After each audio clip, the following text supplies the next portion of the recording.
All right, so I'm gonna try to get this video out, but this is like my third take. It's really hot in here and I'm rambling. So we're gonna stop that and just get right to the point. My good friend Emmanuel over at Cognee has a Father's Day sale going on. So if you are interested in these Belgian blue stones, check out lacognee.com, L-A-C-O-G-N-E-E, lacognee.com. They are in Canada, but they ship to the US, which is where I got this stone. I purchased this stone myself and did a video on it, and Emmanuel sent me this stone as a thank you, which I wasn't expecting, and I really appreciate. It's just an incredible thing to do.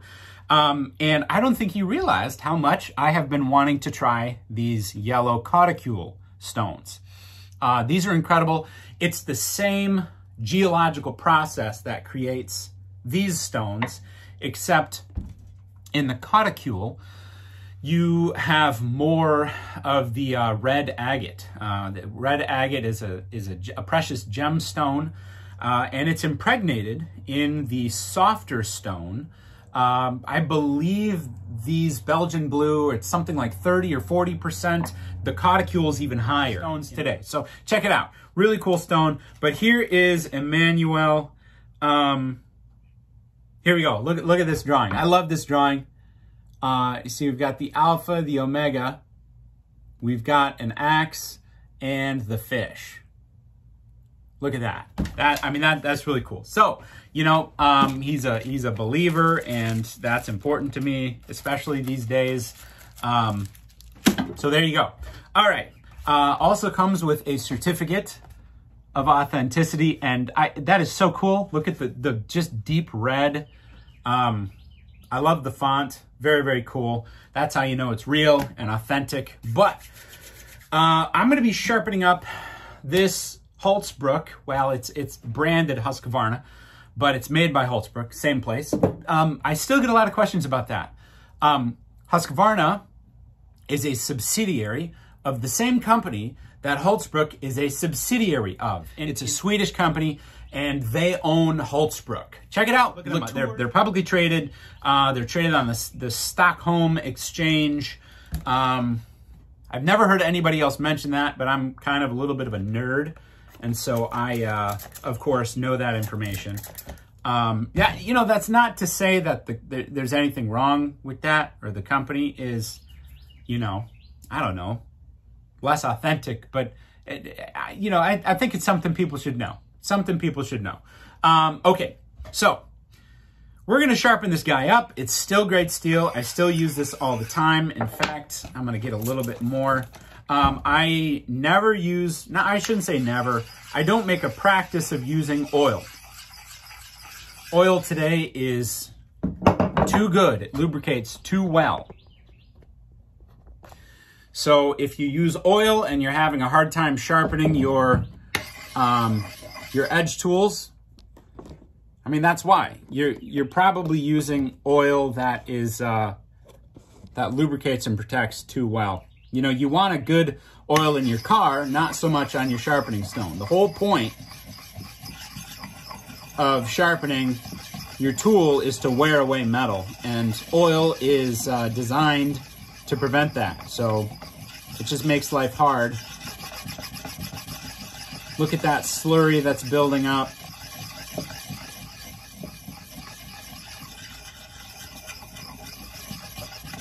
You can see how it's polishing. I will go side to side at the start, and I can see I've got a spot here and a spot here I need some more attention with. Generally, I find the heel and the toe, and you know, you can see here I've got a little bit of edge damage. To get that, excuse me, to get that out, I would need to hit it with a file, and I don't want to do that. I don't want to have to hit it with a file any more than I have to. Those little saw marks in the steel, they don't affect anything. If they're little, I mean, if it's big, I would take it out. But when they're just barely visible, I just leave them in.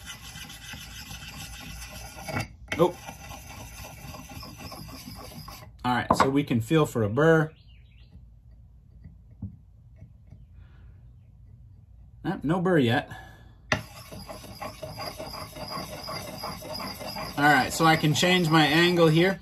I kind of start out behind the bit, so I'm not contacting the bit here. And then I kind of blend that in, convexing up towards the bit. And then finally, I can hit it at, you know, maybe something like a 45-degree angle.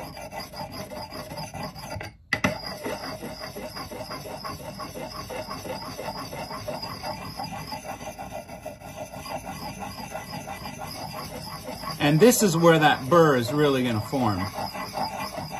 This is how to do it.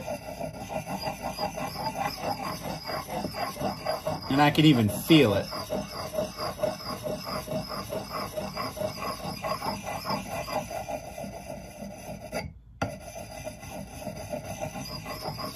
All right. Oh, yeah. You hear that? Hear that? That's that burr. I'm gonna spend a little bit more time here. Okay, so we can switch now. Gonna do the same thing over here. Readjust the camera. Oh,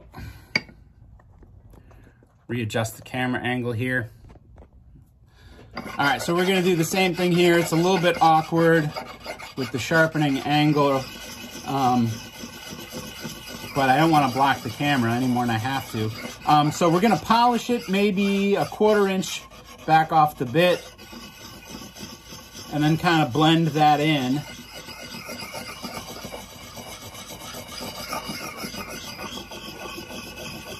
Blend that in here.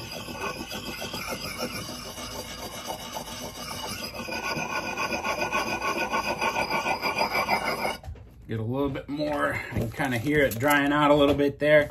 And my angle isn't helping much. I have a pretty steep angle, so my slurry's, there we go, that'll fix it. My slurry's kind of running off the bit there.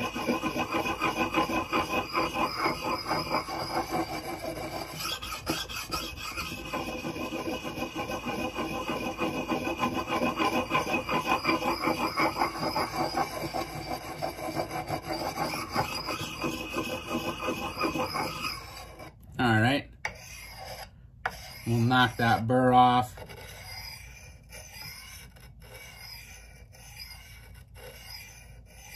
Do the same thing over there. All right, now I can switch to, ooh, nice edge there. Now I can switch to the finer grit. And what I have found is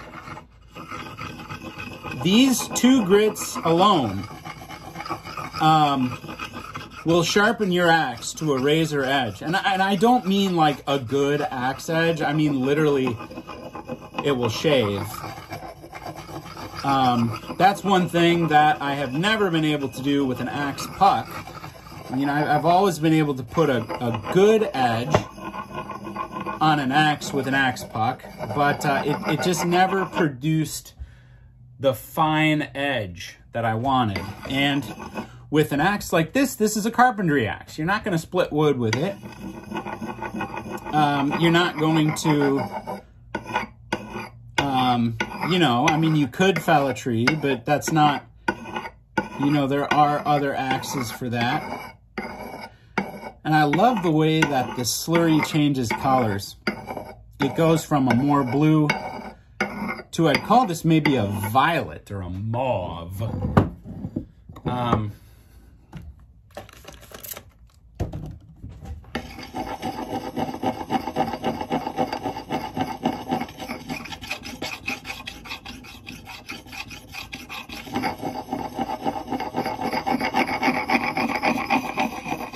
That noise is a little annoying, sorry.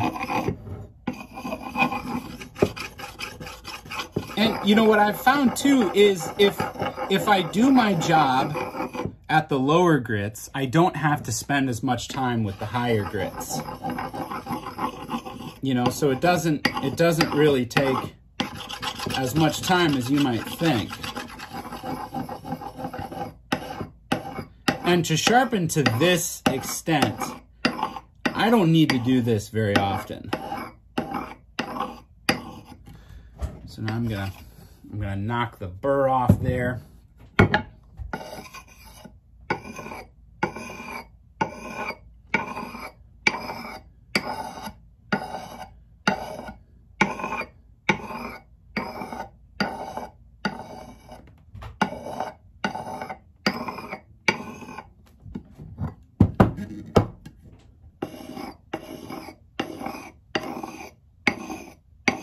All right, okay, cool. So we're done with that stone. I'll wipe off the,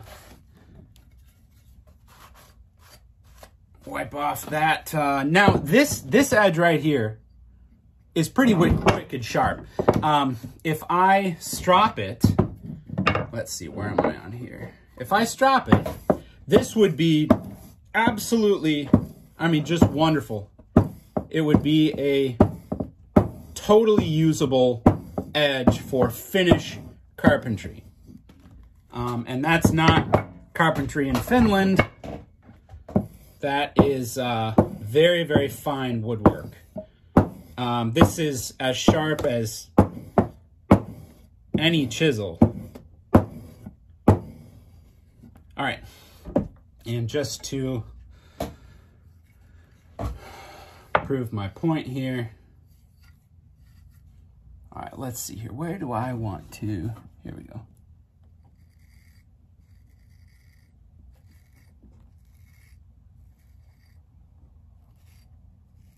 Yeah, I mean, there you go.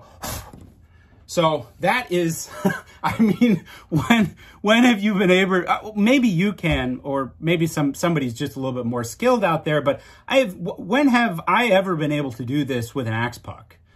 I've never been able to do that with an axe puck. But with that stone, you absolutely can. And, you know, I wouldn't consider myself any kind of, you know, like sharpening genius or prodigy. Far from it. I sharpen my own tools, and over the years, I've had friends that have asked me to help sharpen their tools. But I mean, I'm a user. I sharpen my tools so I can use them. And I do enjoy sharpening, don't get me wrong. I enjoy sharpening so much. It's meditative for me. But now we're gonna take this even another level. This is the yellow cauticule. This is probably 8,000 grit. So here we go. Oh, that just, oh, it feels so nice. I talk about the feedback with these Belgian stones. It is so, so nice. There's just a little bit of drag. Feedback is just like drag. So I don't end up slipping off the stone.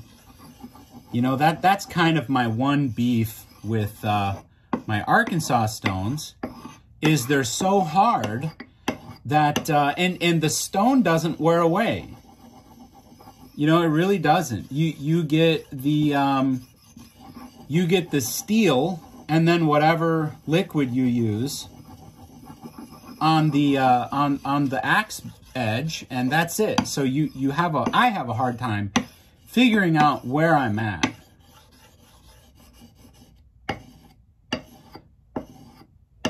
And this is just going to polish up and refine that edge. Once I get to this point, I kind of view it as maybe drawing out, and I love the shape of this stone. This stone is not a common shape. This is a, I don't know if you'd call it a remnant or maybe a small piece that they were able to turn into a sharpening stone. And so I get the benefit of a yellow cauticule without having to spend a whole ton of money. So if you buy one of these stones, it won't necessarily look like mine. It might look a little bit different, but I mean, functionally speaking, I mean, I actually love this style. What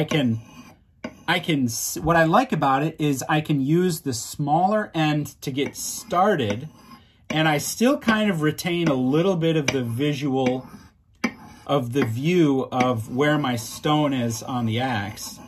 And then I can keep the same angle, and it actually widens when I get towards the base of the stone. I think that is just super cool. And to me, this is just a meditative, wonderful thing. I'm out in my shop. You know, you get, they call it, I think, flow state. And I'm not quite on my bit yet. I'm still polishing it. But then I can go. Now I'm on the bit there, and I'm just drawing it out, polishing it up. And then I can flip it over here.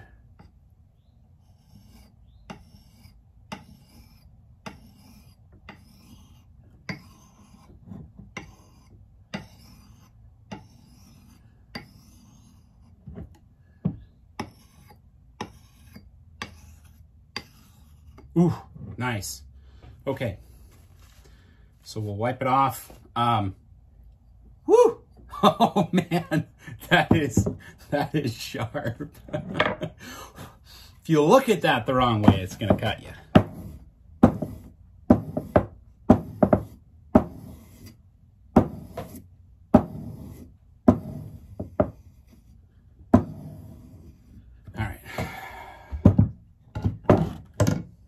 Get some of my stuff out of the way here.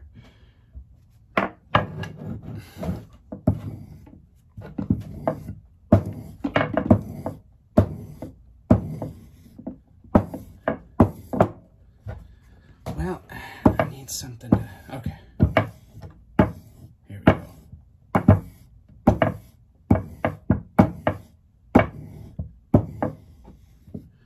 All right. Just any last little remnants.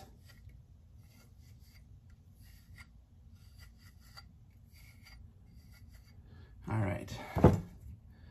Let's see, do I have any hair left up here? Okay.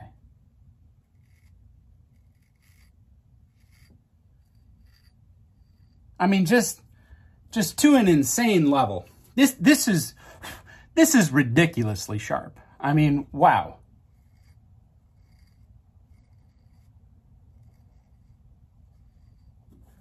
That's crazy. Absolutely crazy. Now, in my kind of mobile carpentry bag, I've been keeping both of these stones because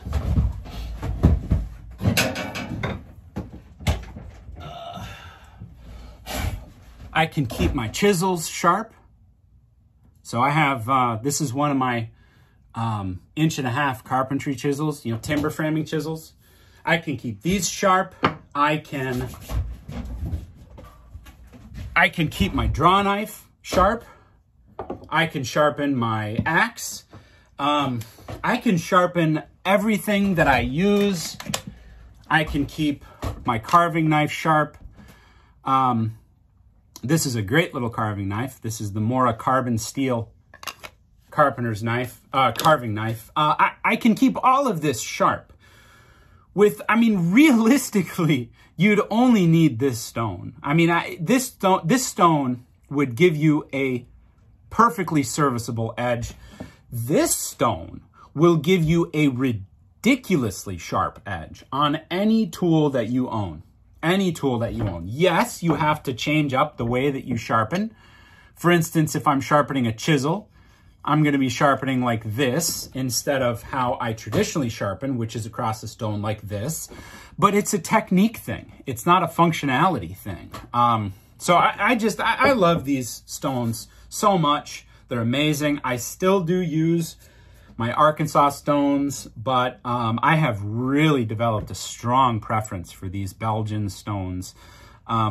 Check them out. Check out La Cognee. And for anybody out there that was wondering whether these stones would work with an axe, I think here, I hope this helps. The answer is yes.